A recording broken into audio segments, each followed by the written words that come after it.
लोक महाराष्ट्र न्यूज। श्री सदस्यांनी स्वच्छता अभियानाद्वारे केली साफसफाई। ओला कचरा 13.9 टन, सुका कचरा 19.751 टन गोळा। महाराष्ट्र भूषण डॉक्टर श्री नानासाहेब धर्माधिकारी यांच्या जन्मदिनाप्रित्यर्थ उरण शहर व परिसरात डॉक्टर श्री नानासाहेब धर्माधिकारी प्रतिष्ठानच्या वतीने पद्मभूषण डॉक्टर श्री अप्पासाहेब धर्माधिकारी व डॉक्टर श्री सचिन दादा धर्माधिकारी यांच्या मार्गदर्शनाखाली 1 मार्च 2026 रोजी सकाळी स्वच्छता मोहीम राबवण्यात आली। या मोहिमेत 1577 स्त्री सदस्यांनी सहभाग घेतला। या स्वच्छता मोहिमेत ओला कचरा 13.9 टन, सुका कचरा 19.751 टन गोळा करण्यात आला।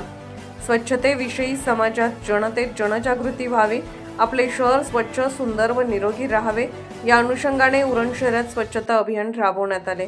डॉक्टर श्री नानासाहेब धर्माधिकारी प्रतिष्ठानच्या वतीने पद्मभूषण डॉक्टर श्री अप्पासाहेब धर्माधिकारी व डॉक्टर श्री सचिनदादा धर्माधिकारी यांच्या मार्गदर्शनाखाली दरवर्षी स्वच्छता अभियानाचे आयोजन केले होते।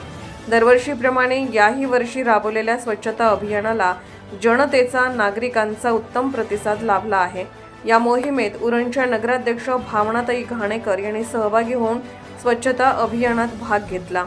उरण प्रतिनिधी Vitthal ममताबादे, Uran. Subscribe now and press the bell icon. Never miss an update.